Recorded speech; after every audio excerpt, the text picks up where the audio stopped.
अस्सलामुअलैकुम दोस्तों, आप सब ये तो जानते ही होंगे कि इलॉन मस्क मार्स पर लोगों की बस्तियां बसाना चाहते हैं। लेकिन साइंस एंथुजियास्ट इलॉन मस्क को ये समझाने की कोशिश करती है कि उन्हें मार्स की बजाय चांद पर लोगों को लेकर जाना चाहिए। चांद और जमीन के दरमियान मौजूद फासले को देखकर कुछ साइंटिस्ट का कहना है कि मार्स की निस्बत चांद पर लोग ज्यादा आसानी से रह सकेंगे। मुझे लगता है कि इलॉन मस्क वही करेंगे जो उनका दिल करेगा, न कि वो लोगों के मशवरों पर अमल करेंगे। वैसे चांद मार्स की निस्बत जमीन के बहुत ज्यादा नजदीक है, जिसकी वजह से चांद पर जाने के लिए टाइम भी बहुत कम लगेगा। यहाँ पर एक सवाल आता है, हम चांद पर ह्यूमन बेस क्यों नहीं बना सकते? क्या इसके पीछे कोई खौफनाक राज है जिसे साइंटिस्ट आज तक हमसे छुपा रहे हैं? इफ टीवी के दोस्तों, आज की इस वीडियो में हम इन्हीं सवालों के बारे में जानने वाले हैं। लेकिन वीडियो शुरू करने से पहले आपसे गुजारिश है कि अगर अभी तक आपने हमारे चैनल को सब्सक्राइब नहीं किया तो बराए मेहरबानी हमारे चैनल को सब्सक्राइब करके बेल आइकन को प्रेस कर दें और इसके साथ ही हमारी वीडियोस को लाइक एंड शेयर जरूर करें। वीडियो के स्टार्ट में सबसे पहले आपको टेक्नोलॉजी के बारे में जानना होगा। ये इन्फॉर्मेशन एक्यूरेट तो नहीं है, लेकिन आपको ये समझाने के लिए काफी है कि आखिर हम मार्स और चांद पर एक ही रॉकेट को क्यों नहीं भेज सकते। आइए इसे एक एग्जाम्पल से समझते हैं। फर्ज करें कि आप एक बाइक चला रहे हैं और दूसरी तरफ एक बुलेट ट्रेन चल रही है। आमतौर पर ये ट्रेन 300 किलोमीटर फी घंटा की स्पीड से सफर करती है, लेकिन बाइक से इतना सफर तय करना नामुमकिन है। फॉर एग्जाम्पल, अगर आपने 500 मीटर स्टॉप पर किसी भी चीज को डिलीवर करना है तो आप आसानी से बाइक को रोक कर डिलीवर कर सकते हैं। लेकिन इस सिचुएशन में ट्रेन बाइक से ज्यादा पावरफुल है, जिसकी वजह से उसे बार बार 500 मीटर पर रोकना थोड़ा नामुमकिन सा लगता है। लेकिन फिर भी हम इसी ट्रेन का इस्तेमाल करेंगे क्योंकि इसकी स्पीड बाइक की निस्बत ज्यादा है।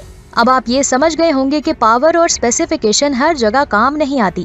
जो रॉकेट्स मार्स के लिए बनाए गए हैं उन्हें अलग तरीके से डिजाइन किया गया है, उनके पार्ट्स और क्वालिटीज अलग हैं और इसके साथ ही उनका कॉन्सेप्ट भी अलग है। दूसरी तरफ अपोलो मिशन के लिए जिन रॉकेट्स और स्पेस क्राफ्ट का इस्तेमाल किया गया था, उनका डिजाइन और उनका काम बिल्कुल अलग था।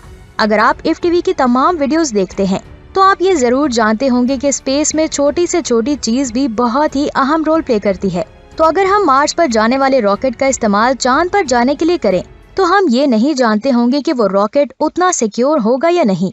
इसके बारे में कोई भी नहीं जानता, अब चाहे छोटी सी भी तब्दीली क्यों न करनी पड़े। लेकिन आर्किटेक्चर, डिजाइन, कैपेसिटी और एफिशिएंसी दो सेलेस्टियल बॉडीज के मामले में थोड़ी बहुत तो बदलनी ही होगी। अगर हम चांद पर किसी भी तरह की ऑब्जर्वेटरी या फिर स्पेस स्टेशन बनाएं तो इससे हमें बहुत ज्यादा इन्फॉर्मेशन मिल सकती है। अगर अभी की सूरत हाल को देखें तो ये काम बहुत ज्यादा लोग मिलकर कर सकेंगे। यहाँ पर एक बहुत बड़ी प्रॉब्लम है कि हम पहले की तरह लोगों को आए दिन चांद पर नहीं भेजते। 1969 से 1972 तक हमने 3 बार इंसानों को अपोलो मिशन के जरिए चांद पर भेजा था।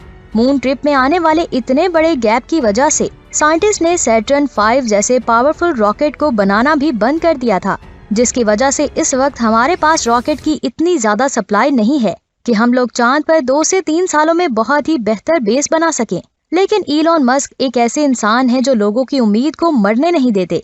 वो अपनी स्पेस एक्स कंपनी में ऐसे रॉकेट्स को बनाने वाले हैं जो चांद पर इंसानों को लेकर जाने के बाद टेक्नोलॉजी को वहां पर फ्लोरिश कर सकेंगे। हाल ही में इलॉन मस्क ने कहा है कि हम मार्स प्लेनेट के साथ साथ एक ऐसे प्रोजेक्ट पर भी काम कर रहे हैं जिसके तहत हम चांद पर जाकर क्लोनाइजेशन को अच्छे तरीके से सरंजाम देंगे। यहाँ पर सोचने वाली बात यह है कि एक अकेला आदमी इतने सारे काम कैसे कर लेता है। यहाँ पर मैं आपको बता दूं, चांद पर बस्तियां बसाने के लिए सबसे मुश्किल बात यह है कि वहाँ पर बेस बनाने के लिए हम जितना भी सामान यूज करेंगे उसे हम जमीन से नहीं लेकर जा सकते। अब आप ये सोच रहे होंगे कि आखिर ऐसा क्यों? तो मैं आपको बता दूं, इंटरनेशनल स्पेस स्टेशन में भी ऐसा ही हुआ था। साइंटिस्ट जमीन से छोटे छोटे पार्ट्स को स्पेस में लेकर गए थे और फिर वहाँ जाकर उसे असेंबल कर दिया था। आप जरा खुद सोचें, इंटरनेशनल स्पेस स्टेशन जमीन से 400 किलोमीटर की ऊंचाई पर मौजूद है, लेकिन चांद जमीन से 3,84,000 किलोमीटर दूर है। ये दूरी बहुत ज्यादा है। अगर इस दूरी में हम बार बार सामान को लेकर आएंगे और फिर वापस लेकर जाएंगे तो बहुत ज्यादा खर्चा होगा। और ये भी हो सकता है कि जब तक आर्किटेक्चर तैयार हो तब तक वहाँ पर कंक्रीट की स्टोरेज हो जाए और इसी दौरान पता नहीं जमीन पर होने वाली ऐसी कौन सी तब्दीली होगी जो चांद पर होने वाले इस प्रोजेक्ट को मुकम्मल तौर पर खराब कर देगी। जितना पैसा वहाँ पर लगा होगा वो सब डूब जाएगा।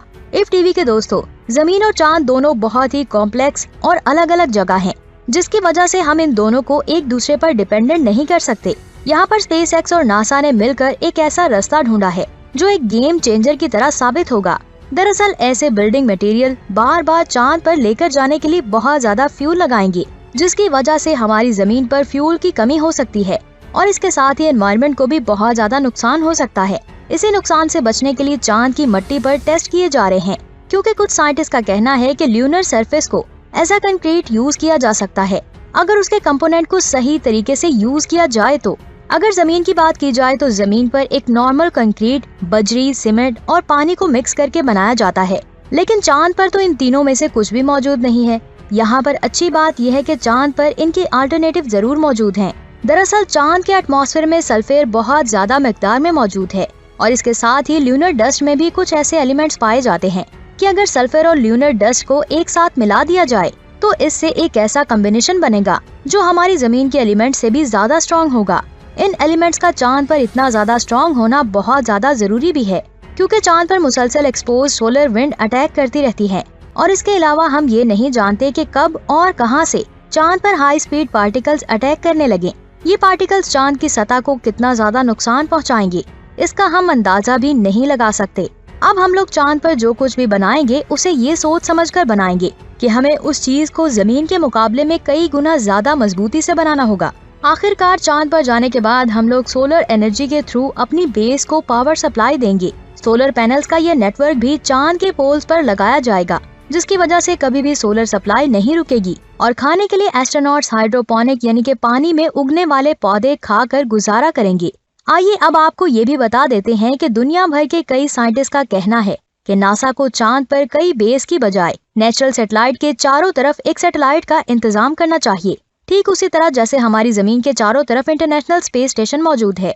उन साइंटिस्ट के हिसाब से ल्यूनर स्पेस स्टेशन का होना फ्यूल के नजरिए से ज्यादा मुनासिब रहेगा, क्योंकि चांद से वापस आने के लिए रॉकेट को बहुत ज्यादा तादाद में फ्यूल चाहिए होता है और अगर इंसान वहां पर रहेंगे तो उन्हें आए दिन चांद पर आना और जाना पड़ेगा, जिसकी वजह से फ्यूल बहुत ज्यादा मिकदार में इस्तेमाल होगा। इसका असर जमीन पर बहुत ज्यादा देखने को मिलेगा। इसीलिए कुछ साइंटिस्ट का कहना है कि उन स्पेस एजेंसीज को ल्यूनर बेस की बजाय ल्यूनर स्पेस स्टेशन का इंतजाम करना चाहिए।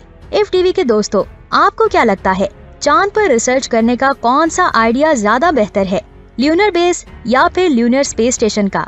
नीचे कमेंट्स करके जरूर बताएं। मुझे पूरी उम्मीद है कि आपने आज की इस वीडियो से बहुत कुछ सीखा होगा। इस वीडियो को अपनी फैमिली और फ्रेंड्स के साथ जरूर शेयर करें। अपना बहुत सारा ख्याल रखें। अल्लाह हाफिज।